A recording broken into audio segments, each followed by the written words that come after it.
NATO is a defensive alliance. Our core talks. Sekjen NATO Jens Stoltenberg menghormati segala keputusan yang diambil Ukraina. Jens Stoltenberg mengatakan pihaknya menghormati keputusan Ukraina terlepas dari apakah mereka mengajukan atau tidak mengajukan keanggotaan. Tidak hanya itu, Jens Stoltenberg menuturkan bahwa ini adalah keputusan Ukraina yang berdaulat. Dikutip dalam sebuah wawancara di sela-sela forum diplomasi Ukraina-Rusia di Antalya, Turki, Jumat 11 Maret waktu setempat. Pihaknya juga menambahkan segala keputusan terserah pada Kiev. Stoltenberg mengatakan bahwa NATO tidak membenarkan cara Rusia yang mengancam keinginan Ukraina yang merupakan sebuah negara berdaulat dalam politik luar negerinya. Dikatakan Stoltenberg, masalahnya adalah Rusia tidak menghormati kedaulatan itu. Mereka menggunakan kekuatan militer melawan negara berdaulat yang merdeka karena mereka tidak menyukai keputusan Ukraina.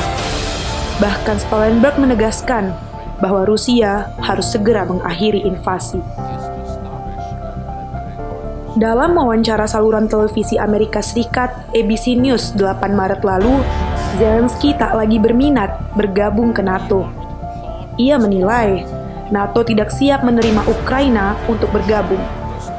Bagi Zelensky, aliansi itu ketakutan menghadapi tekanan yang diberikan oleh Moskow.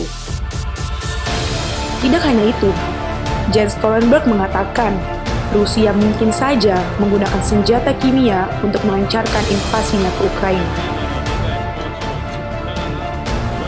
Dalam sebuah wawancara yang dimuat surat kabar Jerman, Welt am Sonntag, Stoltenberg mengkhawatirkan jika benar senjata kimia digunakan, akan terjadi kejahatan perang.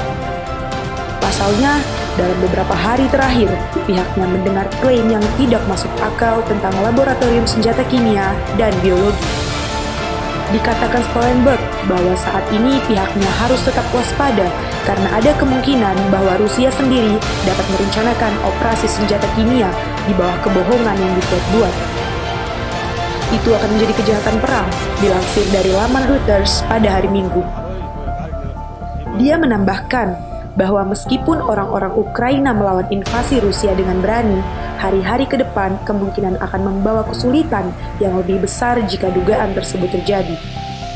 Sebelumnya, Rusia menuduh Ukraina memiliki program senjata biologis yang didanai oleh Amerika Serikat. Rusia pun meminta digelar rapat mendadak Dewan Keamanan PBB pada Jumat 11 Maret lalu untuk membahas tudingan tersebut.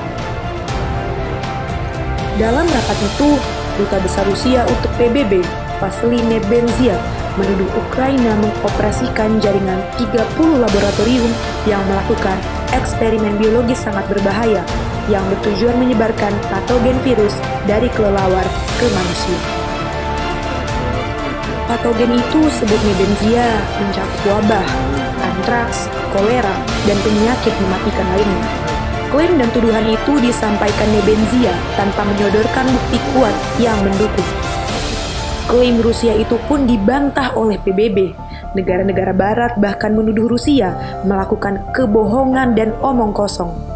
Negara-negara Barat menuduh Rusia telah menyebarkan teori konspirasi liar dalam forum PBB sebagai dalih awal untuk meluncurkan serangan biologis atau serangan kimia mereka sendiri dalam invasinya ke Ukraina.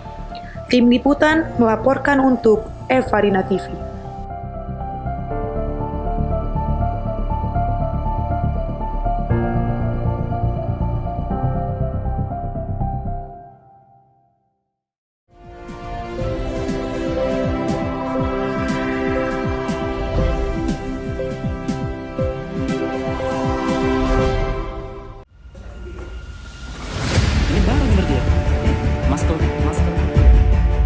Jumat malam, pihak Rusia terus melancarkan serangan rudal ke sejumlah kota di Ukraina.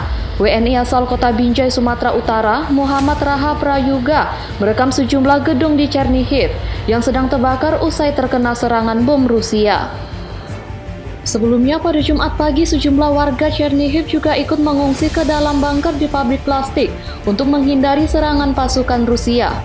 Para WNI juga menyiapkan masker dan pakaian anti radiasi nuklir jika pihak Rusia melancarkan serangan rudal nuklir ke Ukraina. Bunker di pabrik plastik tempat berlindung juga telah dibuat sedemikian rupa dengan berbagai ruangan yang anti radiasi nuklir. Hingga kini, 9 warga negara Indonesia asal Kabupaten Langkat dan Kota Binjai masih berada di Chernihiv, Ukraina, menunggu evakuasi dari Kedutaan Indonesia di Ukraina. Wahyu Pratama melaporkan dari Medan untuk Evarina TV.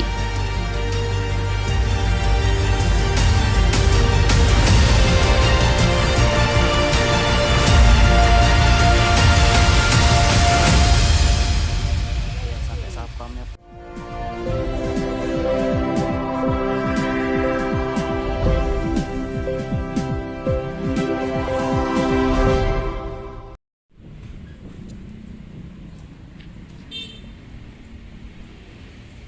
Korban yang sempat viral dengan aksi lucunya saat mengikuti audisi Indonesian Idol membuat laporan ke ruang SPKT Polda Sumut dengan didampingi kuasa hukumnya Adrian Hariman Siregar.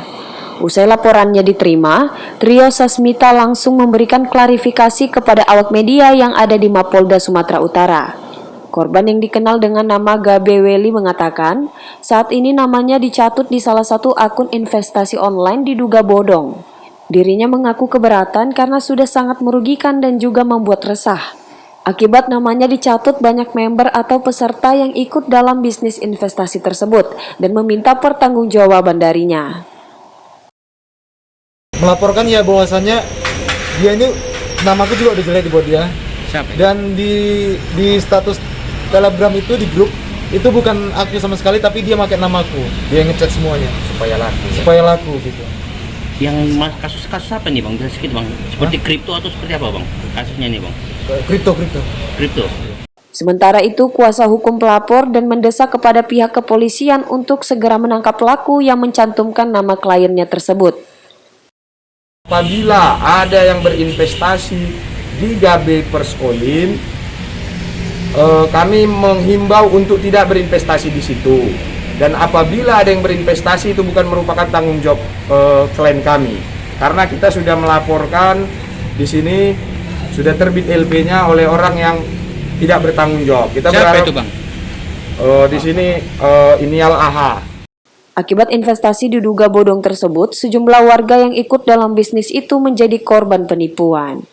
Wahyu Pratama melaporkan dari Medan untuk Evarina TV. Informasi penertiban rumah dinas PT Kereta Api Indonesia di Jalan M. Yamin berakhir ricuh. Akan kami hadirkan sesaat lagi, tetaplah bersama kami.